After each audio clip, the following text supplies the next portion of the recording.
Hello শিক্ষার্থীরা, school of মেরিটের online প্ল্যাটফর্মে চেনা অচেনা সকলকে স্বাগত জানাচ্ছি।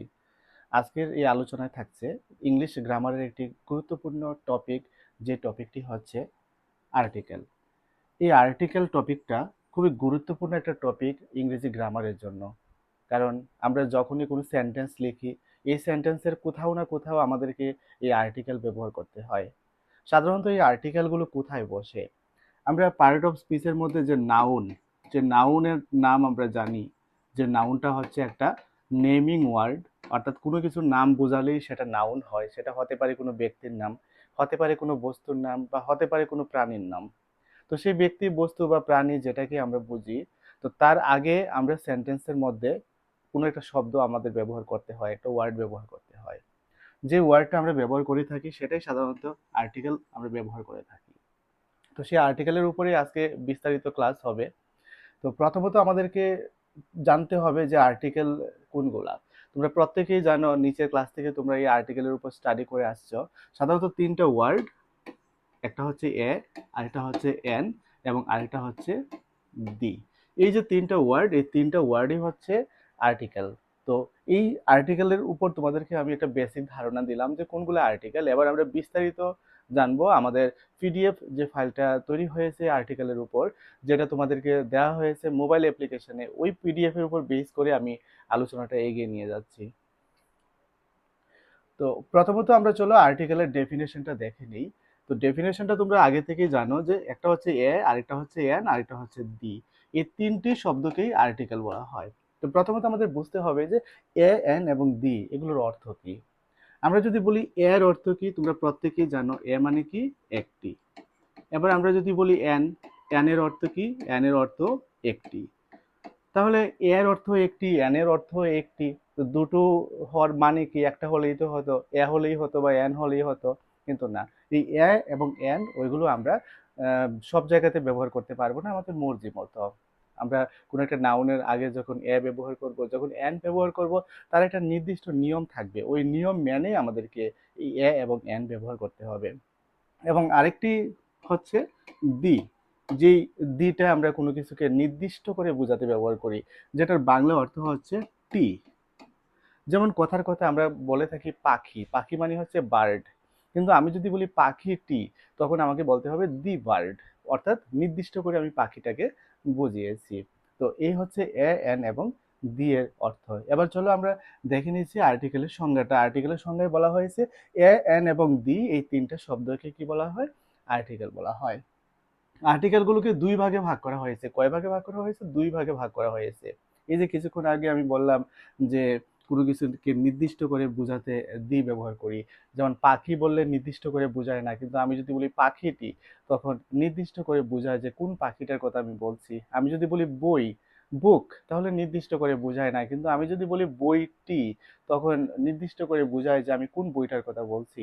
আর এ এবং এন দুইটার অর্থই হচ্ছে একটি, যেগুলো কোনো কিছুকে নির্দিষ্ট করে বোঝায় না। আমি যদি বলি একটি বই, কোন বইয়ের কথা বলেছি তুমি কিন্তু বুঝতে পারছো না।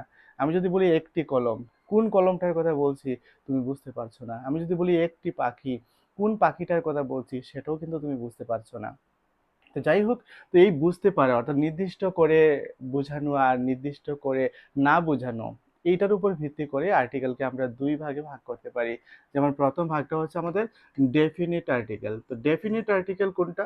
যেমন দি, দি হচ্ছে ডেফিনিট আর্টিকেল। কারণটা কি? কারণটা হচ্ছে কোনো কিছুকে নির্দিষ্ট করে বোঝায়। এটা তোমরা নিচের ক্লাস থেকেও পড়ে আসছো। আমি একটু বেসিক আলোচনা করে দিলেই এখন তোমাদের মনে পড়ে যাবে পুরো বিষয়টা। অর্থাৎ যখন কোনো কিছুকে আমরা নির্দিষ্ট করে বোঝাবো, তখনই তার আগে আমাদের কি ব্যবহার করতে হবে? দি ব্যবহার করতে হবে। তো এই কারণে দিকে বলা হবে কি, ডেফিনেট আর্টিকেল। যেমন এখানে একটা এক্সাম্পল দেওয়া হয়েছে, দেখো, the flower is very beautiful. ফুলটি খুব সুন্দর। এখানে কিন্তু বলা হয়নি যে ফুল খুব সুন্দর, বলা হয়েছে ফুলটি খুব সুন্দর। যেমন এখানে বাংলা অর্থটা দেওয়া আছে, দেখো, ফুলটি খুব সুন্দর। আমি যদি বলি ফুল খুব সুন্দর, তাহলে কোন ফুলের কথা বলেছি বোঝা কিন্তু পসিবল হবে না। কিন্তু আমি যদি বলি ফুলটি খুব সুন্দর, তখনই আমাকে কি লাগাতে হবে? ফ্লাওয়ারের আগে দি লাগাতে হবে। The flower is very beautiful. একই রকম ভাবে আমরা যদি বলি যে বইটি কালো, দ্য বুক ইজ ব্ল্যাক, কলমটি লাল, দ্য পেন ইজ রেড, অর্থাৎ এই ক্ষেত্রে দেখো বুকের আগে আমি দি ব্যবহার করেছি, পেনের আগে আমি দি ব্যবহার করেছি নির্দিষ্ট করে বোঝানোর জন্য। এই কারণে এটাকে কি বলা হবে, ডেফিনিট আর্টিকেল বলা হবে। যেমন এই ক্ষেত্রে ফ্লাওয়ারের আগে যখন আমি দি ব্যবহার করেছি, দি শব্দ দ্বারা একটি ফুলকে নির্দিষ্ট করে বোঝানো হয়েছে, তাই দি হলো এখানে কি আর্টিকেল, ডেফিনিট আর্টিকেল। আশা করি তোমরা বুঝতে পেরেছো যে কখন তোমরা দি ব্যবহার করবে, যখন কোনো কিছুকে নির্দিষ্ট করে বুঝিয়ে দেবে। আর নির্দিষ্ট করে বোঝাতে গেলে নাউনের বাংলা যে অর্থটা, অর্থাৎ যে নামটার কথা আমরা বলবো ওই নামটার শেষে যদি টি শব্দটা যুক্ত থাকে সেক্ষেত্রে আমাদেরকে ডি ব্যবহার করতে হয়। যেমন এক্সাম্পল, কলম মানে হচ্ছে আম, কোন কলমটাকে বোঝাচ্ছে তুমি বুঝতে পারছো না, কিন্তু আমি যদি বলি যে কলমটি, তাহলে বুঝতে পারবে যে আমি এই কলমটার কথাই, পার্টিকুলার এই কলমটার কথাই বলছি। আমি যদি বলি ফুল, কোন ফুলের কথা বলছি বোঝা মুশকিল। না, আমি যদি বলি ফুলটি, আঙ্গুল দিয়ে দেখিয়ে দিতে হবে আমাকে যে ফুলটি। এই যে টি কথা ব্যবহার করেছি তার কারণেই কিন্তু ফ্লাওয়ারের আগে দি ব্যবহার করতে হবে। এবার চলো আমরা দেখে নিই যে ইনডিফিনিট আর্টিকেল বিষয়টা কি। ইনডিফিনিট যার অর্থ হচ্ছে অনির্দিষ্ট। অনির্দিষ্ট মানে কি, অনির্দিষ্ট মানে হচ্ছে আমি কোনটার কথা বলছি এটা বোঝা যাবে না, এটা অনির্দিষ্ট থাকবে। এবং এই অনির্দিষ্ট বোঝাতে আমাদেরকে এ এবং এন এই দুইটা আর্টিকেল ব্যবহার করতে হয়। তো এ এবং এন কোনো কিছুকে অনির্দিষ্ট করে বোঝায়, আর এই অনির্দিষ্ট করে বোঝায় বলেই এ আর এনকে কি বলা হবে, ইনডেফিনিট আর্টিকেল বলা হবে। যেমন he gave me a pen, সে আমাকে একটা কলম দিয়েছিল। এখানে দেখো পেনের আগে এ ব্যবহার করেছি, অর্থাৎ আর্টিকেল এ ব্যবহার করেছি। সে আমাকে একটি কলম দিয়েছিল। একটি কলম বলতে কোন কলমটাকে বোঝানো হয়েছে এখানে কিন্তু বোঝা যাচ্ছে না, অর্থাৎ এটা অনির্দিষ্ট করে কিন্তু বুঝিয়েছে। দিস ইজ অ্যান আমব্রেলা, দেখো এখানে আমব্রেলার আগে অ্যান ব্যবহার করেছি। অ্যান আমব্রেলা একটি ছাতা। তো একটি ছাতা বলতে এখানে কোন ছাতাটার কথা বলা হয়েছে এটাও কিন্তু বোঝা যাচ্ছে না, অর্থাৎ এক্ষেত্রেও কিন্তু অনির্দিষ্ট করেই বুঝিয়েছে। তো এবার আমাদের যে কাজটা করব আমরা সেটা হচ্ছে আর্টিকেলের ব্যবহার। এটাই সবচেয়ে গুরুত্বপূর্ণ পার্ট। আর্টিকেল কাকে বলে, আর্টিকেল কত প্রকার, এইসবের উপরে তো আর প্রশ্ন পরীক্ষাতে আসবে না। পরীক্ষাতে আসবে যে আর্টিকেল দিয়ে শূন্যস্থান পূরণ করো, অর্থাৎ নাউনের আগে কোন আর্টিকেলটা বসবে ওইটাই আমাদেরকে বুঝতে হবে। আর এটা বোঝার জন্যই আমাদেরকে কি করতে হবে, এই আর্টিকেলের ব্যবহার অর্থাৎ নিয়মগুলো আমাদেরকে শিখতে হবে, যে কোন ক্ষেত্রে আমরা সাধারণত এ ব্যবহার করব, কোন ক্ষেত্রে সাধারণত আমরা এন ব্যবহার করব, এবং কোন কোন ক্ষেত্রে আমাদেরকে দি ব্যবহার করতে হবে। যেমন এখানে প্রথমে 1 নম্বরের ব্যবহারটা দেখো, কোনো কিছুকে নির্দিষ্ট করে বোঝাতে তার আগে দি ব্যবহার করা হয়, যেটা নিয়ে আমরা এতক্ষণ আলোচনা করেছি ওই বিষয়টাই রিপিট হয়ে আসছে এখানে দেখো। যেমন the bird is nice, the pen is red.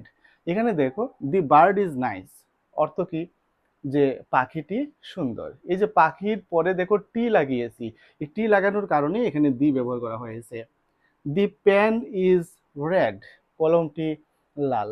অর্থাৎ এক্ষেত্রেও এই কি কলম, কলম টি, এই টি এর আগে কি ব্যবহার করেছি, দি ব্যবহার করেছি। তারপর দেখো নদী, সমুদ্র, পাহাড়, পর্বত প্রভৃতি নামের পূর্বে দি বসে।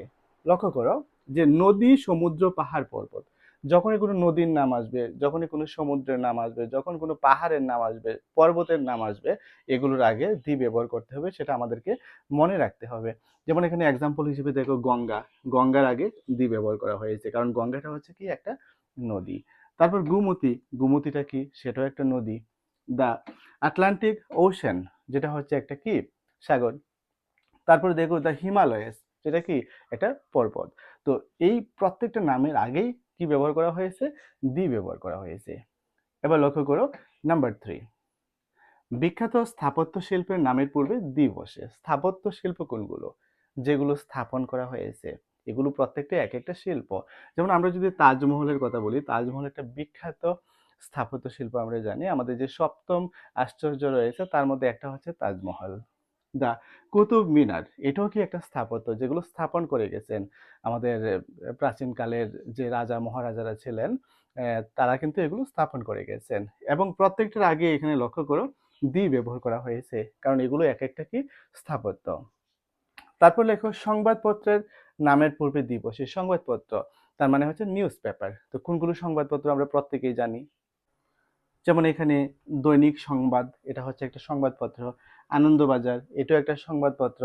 টেলিগ্রাফ, এটাও একটা সংবাদপত্র, নিউজ পেপার।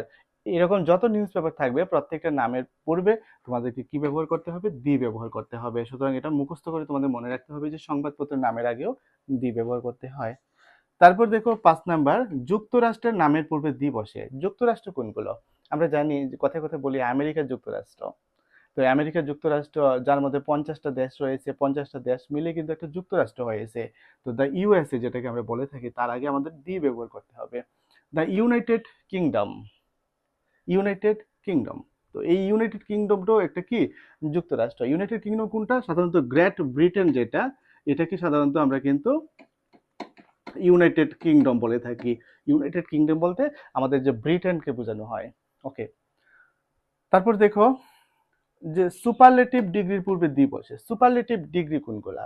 অ্যাডজেক্টিভ, আমরা যেগুলোকে অ্যাডজেক্টিভ বলে থাকি, সেই অ্যাডজেক্টিভের যে ডিগ্রি থাকে পজিটিভ, কম্পারেটিভ এবং সুপারলেটিভ। যেমন আমি যদি বলি গুড, গুডটা হচ্ছে কি পজিটিভ, কম্পারেটিভ কি বেটার, আর সুপারলেটিভ কি বেস্ট। তাহলে এই ডিগ্রিগুলো তোমাদের জানতে হবে। প্রত্যেকটা অ্যাডজেক্টিভের যে ডিগ্রি আছে, যেমন ফাস্ট, ফাস্টার, ফাস্টেস্ট। তারপর দেখো slow, slower, slowest, lower, lowest. তো এগুলো কি? এগুলো হচ্ছে অ্যাডজেক্টিভের ডিগ্রি।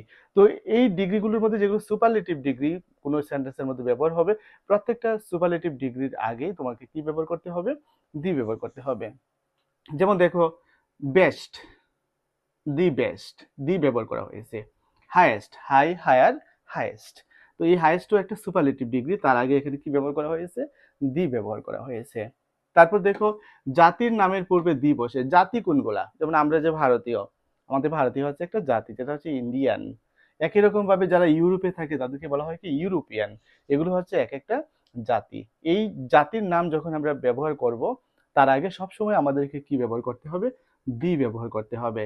তারপর দেখো দ্বীপপুঞ্জের নামের আগে দি বসে। দ্বীপপুঞ্জ কোনটা? যেমন আন্দামান একটা দ্বীপপুঞ্জ, আমরা জানি অনেকগুলো দ্বীপের সমাবেশ। তো তার আগে আমাদেরকে কি ব্যবহার করতে হবে? দি ব্যবহার করতে হবে। তারপর দেখো 9 নম্বরে বলা হয়েছে কাউকে কোনো বিখ্যাত নামের সাথে তুলনা করলে সেই বিখ্যাত নামের পূর্বে দি বসে। কাউকে যদি আমরা বিখ্যাত নামের পূর্বে নামের সাথে তুলনা করি, যেমন এখানে দেখো Rabindranath is the Shakespeare of India. রবীন্দ্রনাথকে তুলনা করা হয়েছে শেক্সপিয়ারের সাথে।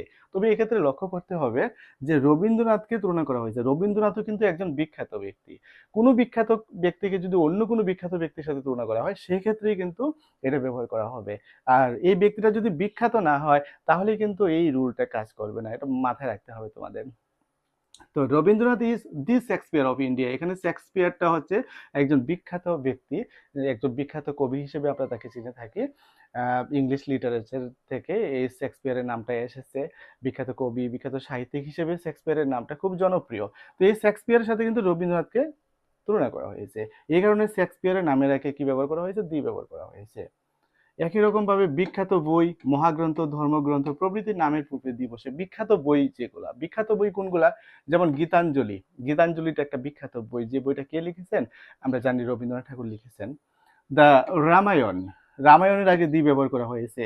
মহাভারত, এটা কি? এগুলো সাধারণত রামায়ণ, মহাভারত এগুলোকে কি বলা হয়? এগুলোকে মহাগ্রন্থ বলা হয়। তো এগুলোর আগে আমাদের দি ব্যবহার করতে হয়েছে। দ্য কোরআন, কোরআনের আগে, কোরআনটা কি একটা ধর্মগ্রন্থ, একই রকম ভাবে বাইবেল হতে পারে। তো কোরআনের আগে আমাদেরকে কি ব্যবহার করতে হবে? দি ব্যবহার করতে হবে। এক পাশাপাশি দেখো যেসব ওয়ার্ডের প্রথম লেটারটি কনসোনেন্ট কিন্তু তার উচ্চারণ ভাওয়েলের মতো, ওইসব ওয়ার্ডের পূর্বে এন বসে। এখন আমরা এ এবং এন এর ব্যবহারটা দেখব। বেসিক নিয়মটা কি এ এবং এন এর?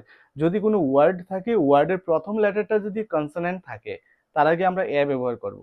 আর যদি প্রথম লেটারটা ভাওয়েল থাকে, তার আগে এন ব্যবহার করব। যেমন আমি তোমাদেরকে সিম্পল দেখিয়ে দিচ্ছি। যেমন আমি যদি বলি পেন, পেন বলতে গেলে এখানে পিটা হচ্ছে কনসোনেন্ট, তার মানে প্রথম লেটারটা হচ্ছে কনসোনেন্ট। তো প্রথম লেটারটা যদি কনসোনেন্ট হয়, তার আগে ব্যবহার করবো আমরা এ। এবার যদি আমরা বলি অ্যাপেল, এই যে অ্যাপেল লিখেছি আমি, এই অ্যাপেলের প্রথম লেটারটা হচ্ছে এ। এটা কি ভাওয়েল? আমরা তো জানি পাঁচটাই আছে vowel, A, E, I, O, U. যারা জানো না তারা জেনে রেখো এবং মুখস্থ মনে রাখবে। এ, ই, আই, ও, ইউ। এই পাঁচটা হচ্ছে ভয়েল। কোনো একটা ওয়ার্ডের প্রথম লেটারটা যদি এই পাঁচটার মধ্যে থেকে যে কোনো একটা থাকে, অর্থাৎ ভাওয়েল থাকে, তার আগে আমাদেরকে কি ব্যবহার করতে হবে? এন ব্যবহার করতে হবে, এ এন এন। আর যদি ভাওয়েল না থাকে, কনসোনেন্ট থাকে, তাহলে তার আগে আমাদেরকে কি ব্যবহার করতে হবে, এ ব্যবহার করতে হবে। এটা হচ্ছে বেসিক নিয়মটা এ এবং এন এর ব্যবহারের। তো তার মধ্য থেকে এখানে 11 নম্বর নিয়মটা এসেছে যে যেসব ওয়ার্ডের প্রথম লেটারটি কনসোনেন্ট কিন্তু তার উচ্চারণ ভাওয়েলের মতো ওইসব ওয়ার্ডের পূর্বে এন বসে, এটা হচ্ছে একটা ব্যতিক্রমী নিয়ম। তো তার আগে তোমাদেরকে এই বেসিক নিয়মটা জেনে রাখতে হবে। সাধারণত কনসোনেন্টের আগে এ বসে আর ভাওয়েলের আগে এন বসে, কিন্তু এটা হচ্ছে ব্যতিক্রম। ব্যতিক্রমটা কি? আমরা তো জানি যে কনসোনেন্টের আগে এ বসে, কিন্তু এখানে বলা হয়েছে যে প্রথম লেটারটি কনসোনেন্ট, প্রথম লেটারটি কি কনসোনেন্ট, সেই হিসেবে কি বসবে, আমাদের এ বসবে। কিন্তু বলা হয়েছে উচ্চারণ ভাওয়েলের মতো, তখন কিন্তু আমাদেরকে এ ব্যবহার করলে হবে না, আমাদের ভাওয়েলের নিয়ম অনুসারে এন ব্যবহার করতে হবে। যেমন দেখো এখানে HUNEST, এটা কিন্তু হনেস্ট হবে না, এটা কি, এটা হচ্ছে অনেস্ট। তাহলে দেখো অনেস্ট যে উচ্চারণ করেছি, অনেস্ট কিভাবে লেখে, UNEST, অনেস্ট। তাহলে প্রথম লেটারটা কি হয়ে গেছে, ভাওয়েল হয়ে গেছে। এটা এইচ থাকা সত্ত্বেও এটা হয়ে গেছে কি, ভাওয়েল, উ হয়ে গেছে। উ থেকে আমাদের উচ্চারণ করতে হয়েছে। আর প্রথম লেটারটা কি রয়েছে, সাইলেন্ট রয়েছে, এটা নীরব রয়েছে। তাহলে যার কারণে এটার আগে কি বসবে, অ্যান্ড বসবে। যেমন এটাকে কিন্তু আমরা হনারেবল বলবো না, এটাকে বলবো কি, অনারেবল। তাহলে অনারেবল যদি বলি, আমাদের এইচ এর উচ্চারণটা কিন্তু এখানে হয়নি, উচ্চারণটা হয়েছে উ থেকে, উটাকে এটা ভাওয়েল, যার কারণে তার আগে অ্যান ব্যবহার হয়েছে। একই রকম ভাবে এটাকে আমরা হাওয়ার বলবো না, এটাকে কি বলবো, আওয়ার, ঘন্টা। তো আওয়ার যদি বলে দেখি আমরা, এইচ এর উচ্চারণ তো হয়নি, উচ্চারণ হয়েছে উ থেকে, তার মানে উটা যেহেতু ভাওয়েল, এই কারণে এখানে হবে কি, এন। আশা করি বুঝতে পেরেছো। এবার 12 নম্বর নিয়ম দেখো, সংক্ষিপ্ত ওয়ার্ডের প্রথম লেটারের উচ্চারণ ভাওয়েলের মতো হলে তার পূর্বে এন বসে। সংক্ষিপ্ত ওয়ার্ডের, সংক্ষিপ্ত ওয়ার্ড কোনগুলা, যেগুলোকে আমরা ডট দিয়ে লিখি, যেমন MBBS, এই MBBSটা আমরা ডট দিয়ে লিখেছি, ঠিক আছে, ডট ডট। এম এর ফুল ফর্ম রয়েছে, বি এর ফুল ফর্ম রয়েছে, বি এর ফুল ফর্ম রয়েছে, এস এর ফুল ফর্ম রয়েছে, যেগুলো ফুল ফর্ম থাকে প্রত্যেকটা লেটার, এগুলো হচ্ছে সংক্ষিপ্ত ওয়ার্ড। তো এইরকম সংক্ষিপ্ত ওয়ার্ডের প্রথম লেটারের উচ্চারণ যদি ভাওয়েলের মতো হয়, যেমন কি, যেমন MA, তোমরা যে MA পাস করো পড়াশোনা করে, তো এই MA হচ্ছে একটা সংক্ষিপ্ত ওয়ার্ড। এই সংক্ষিপ্ত ওয়ার্ডের প্রথম লেটারটা হচ্ছে এম। আমি যখন এম উচ্চারণ করি, এম, প্রথমে দেখো এ উচ্চারণ আসে, এম। তাহলে এই যে এ উচ্চারণ আসে, এটা কি ভাওয়েল, তার মানে প্রথম লেটারের উচ্চারণটা ভাওয়েলের মতো, যার কারণে তার আগে কি বসবে, এন বসবে। একই রকম ভাবে দেখো LLB, LLB, এই এলটা উচ্চারণ করতেও তোমাকে প্রথমে কি উচ্চারণ করতে হবে, এ, এল, তার মানে এ উচ্চারণ আসে, তাহলে সেক্ষেত্রে আমাকে এন ব্যবহার করতে হবে। MLA, এই MLA উচ্চারণ করলেও প্রথমে কি আসে, এ উচ্চারণ আসে।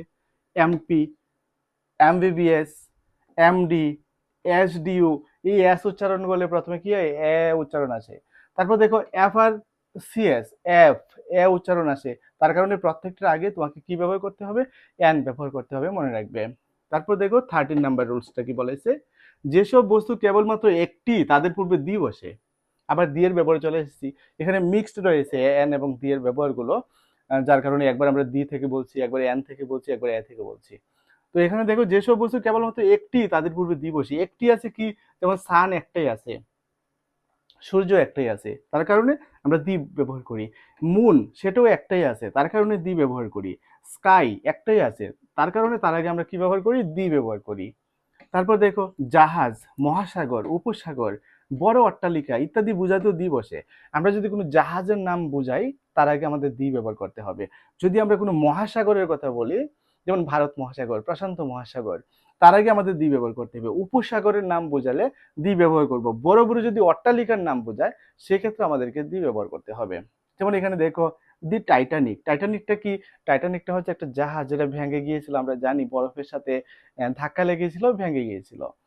তারপর প্যাসিফিক ওশান, প্রশান্ত মহাসাগর যেটা, তার আগে দি ব্যবহার করতে হয়েছে। বে অফ বেঙ্গল, বঙ্গোপসাগর যেটা, তার আগেও আমাদের দি ব্যবহার করতে হয়েছে।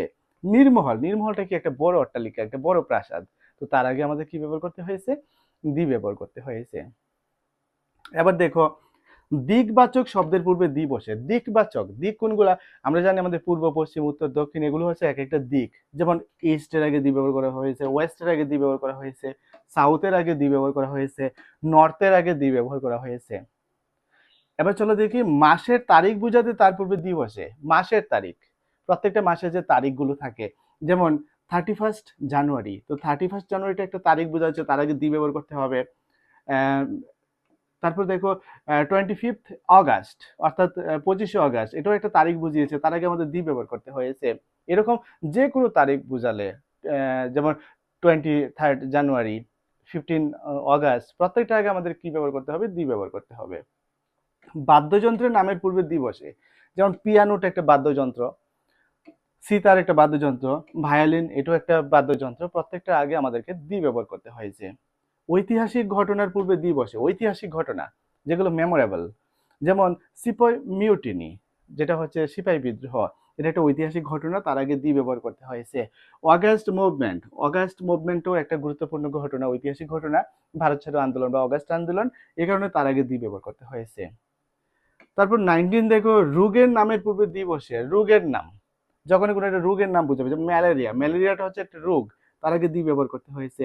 কলেরা, কলেরাটা একটা রোগ, তার আগে দি ব্যবহার করতে হয়েছে। রাজনৈতিক দলের নামের পূর্বে দি বসে, রাজনৈতিক দল কোনগুলো? যেমন বিজেপি একটা রাজনৈতিক দল, কংগ্রেস একটা রাজনৈতিক দল, সিপিআই এটাও একটা রাজনৈতিক দল, তো প্রত্যেকটার আগে এখানে দি ব্যবহার করতে হয়েছে। তারপর দেখো, কোনো অঙ্গ বোঝাতে তার আগে দি বসে, অঙ্গ কোনগুলা? যেমন আমাদের বডি পার্ট গুলা, যেমন হার্টের আগে দি ব্যবহার করা হয়েছে। স্টমাক, আমাদের যে পেট, স্টমাকের আগে দি ব্যবহার করা হয়েছে। হেডের আগে দি ব্যবহার করা হয়েছে। হ্যান্ডের আগে দি ব্যবহার করা হয়েছে। এভাবে আমাদের শরীরের প্রত্যেকটা অঙ্গ যদি আমরা বোঝাই, তার আগে আমাদেরকে দি ব্যবহার করতে হবে। রাস্তার নাম বোঝাতে দি বসে, যেমন মহাত্মা গান্ধী রোড, তার আগে দি ব্যবহার করতে হয়েছে। সিটি রোড, এরকম যে কোনো রাস্তা যদি বোঝায়, তার আগে আমাদের দি ব্যবহার করতে হবে। যেমন আসাম আগরতলা রোড, দি আসাম আগরতলা রোড আমাদের লিখতে হবে। উৎসবের নামের পূর্বে দি বসে, উৎসব কোনগুলা? যেমন দুর্গাপূজা একটা উৎসব, মহরম এটা একটা উৎসব, এরকম প্রত্যেকটা জাতির যে ফেস্টিভ্যাল গুলা রয়েছে, উৎসব গুলা রয়েছে, তার আগে দি ব্যবহার করতে হবে। ভৌগোলিক নামের পূর্বে দি বসে, ভৌগোলিক কোনগুলো? যেমন একটা পাঞ্জাবটা একটা ভৌগোলিক নাম, তার আগে দি ব্যবহার করতে হবে, কারণ আমাদের জিওগ্রাফি মানচিত্রে পাঞ্জাবের অস্তিত্ব রয়েছে, দ্যাটস ওয়াই এটা হচ্ছে একটা ভৌগোলিক নাম। ইউকে, ইউনাইটেড কিংডম, এটাও মানচিত্রের মধ্যে রয়েছে, এটাও ভৌগোলিক নাম, তার আগে দি ব্যবহার করতে হবে। দ্য ইউএসএসআর, এটাও ভৌগোলিক নাম। দ্য ডেকান, এইভাবে প্রত্যেকটা ভৌগোলিক নামের আগে আমাদের দি ব্যবহার করতে হবে। 25 দিকে ধর্ম সম্প্রদায়ের নামের পরে দি বসে, যেমন কি the Hindus, the Muslims, the খ্রিস্টানস, the Buddhist, এভাবে প্রত্যেকটা ধর্মীয় সম্প্রদায় যেগুলো রয়েছে, প্রত্যেকটা নামের পূর্বে আমাদেরকে দি ব্যবহার করতে হবে। তারপর দেখো, কোনো শব্দের প্রথম লেটার যদি ভাওয়েল হয়, তার পূর্বে সাধারণত এন বসে। আমরা ওই যে এন এর যে বেসিক ব্যবহারটা, সাধারণত কোনো শব্দের প্রথম লেটার যদি কি হয়? ভাওয়েল হয়, তার আগে এন বসে। যেমন আমব্রেলার প্রথম লেটারটা কি? ইউ আছে, সুতরাং এখানে কি হবে? এন হবে। অরেঞ্জ, প্রথম লেটারটা উ আছে, সুতরাং এখানে কি হবে? এন হবে।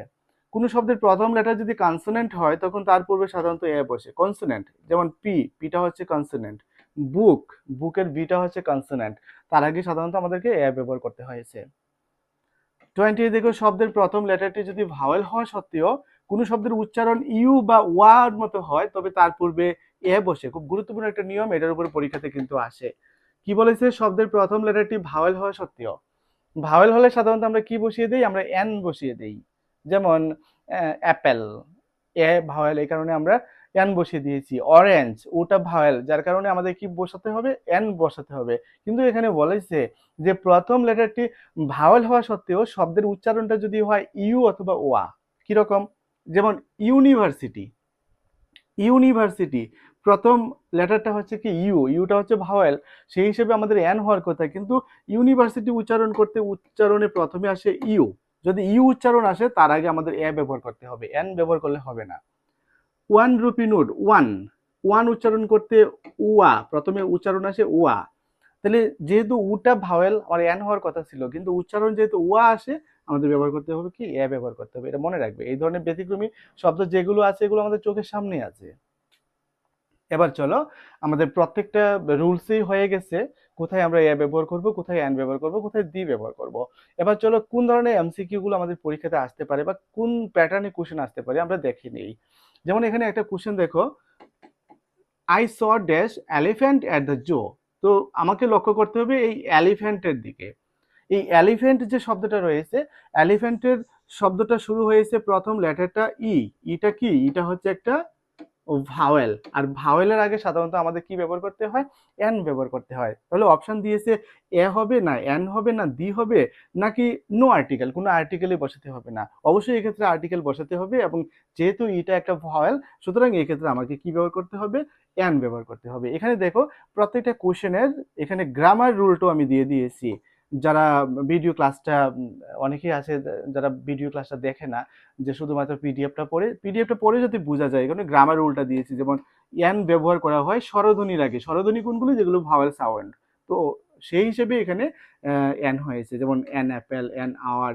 এভাবে আমি কি করেছি, আমি গ্রামার রুলটাও দিয়ে দিয়েছি তোমাদের বুঝতে যাতে সুবিধা হয়। সেম ভাবে দেখো সেকেন্ড এমসিকিউ যেটা রয়েছে, he she bought dash apple. এখানে কি রয়েছে, অ্যাপেল। অ্যাপেলের প্রথম লেটারটা হচ্ছে এ, যেটা হচ্ছে কি একটা ভাওয়েল। তো সেই হিসেবে এখানে কি হবে, অ্যাপেলের আগে অবশ্যই অবভিয়াসলি আমাকে এন ব্যবহার করতে হবে। তারপর এমসিকিউ 3 দেখো, হি ইজ ড্যাশ HONEST, যেটা তোমাদের বলেছিলাম, এটা উচ্চারণটা কিন্তু হনেস্ট হবে না, উচ্চারণটা হবে কি অনেস্ট। তাহলে অনেস্ট যদি উচ্চারণ করি, উচ্চারণটা হবে উ থেকে। তাহলে উ থেকে যদি হয়, এই উটাও কি একটা ভাওয়েল, সেই হিসেবে আমাকে কি ব্যবহার করতে হবে, এখানে এন ব্যবহার করতে হবে। আশা করি বুঝতে পারছো। এবার নেক্সট এমসিকিউ দেখো, আই ম্যাট ড্যাশ ইউরোপিয়ান। একটু আগে রুলটা বলেছিলাম, ইউরোপিয়ান উচ্চারণ করতে আমাদেরকে প্রথমে ইউ উচ্চারণ করতে হয়। আর কোনো একটা শব্দের উচ্চারণ যদি ইউ অথবা উয়া হয়, তার আগে ভাওয়েলের রুলস অনুসারে এন হয় না। এই সেক্ষেত্রে আমাদের কি ব্যবহার করতে হয়, ইয়া ব্যবহার করতে হয়। সুতরাং এক্ষেত্রে I met European traveller yesterday, এভাবে আমাদেরকে এখানে আর্টিকেলটা বসাতে হবে। নেক্সট দেখো question number 5, she is dash best player. এখানে বেস্ট, বেস্টটা কি, বেস্টটা হচ্ছে একটা সুপারলেটিভ ডিগ্রি। তোমাদেরকে বলেছিলাম গুড, বেটার, বেস্ট। তো বেস্টটা যেহেতু সুপারলেটিভ ডিগ্রি, সুপারলেটিভ ডিগ্রির আগে সাধারণত আমাদের কি ব্যবহার করতে হয়, দি ব্যবহার করতে হয়। সুতরাং এক্ষেত্রে হবে দি। আশা করি সম্পূর্ণ আলোচনাটাই তোমরা বুঝতে পেরেছো। যে পিডিএফ ফাইলটা আমি দিয়েছি, এই পিডিএফ ফাইলটা যদি প্রথম থেকে লাস্ট পর্যন্ত একটু মনোযোগ সহকারে পড়ো, তাহলে আর্টিকেলের উপরে তোমাদের আর কোনো কনফিউশন থাকবে না। আর ব্যতিক্রমধর্মী যে ধরনের কোশ্চেনগুলো পরীক্ষাতে আসে, ওই ধরনের ব্যতিক্রমধর্মী কোশ্চেনগুলোর সিরিজ নিয়ে আমি নেক্সট কোনো একটা ক্লাসে, ভিডিও ক্লাসের মাধ্যমে তোমাদের সামনে আসবো, তোমাদেরকে আলোচনা করে আমি বুঝিয়ে দেব। তাহলে পরীক্ষাতে যেই কোনো টাইপের কোশ্চেন আসলে তোমাদের কোনো রকম অসুবিধা হবে না। আজকের ক্লাস তাহলে এখানে শেষ করছি। প্রত্যেকে ভালো থাকবে, সুস্থ থাকবে এবং ভালো করে পড়াশোনা করবে, যাতে আসন্ন পরীক্ষায় অবশ্যই তুমি সফলতা নিয়ে আসতে পারো।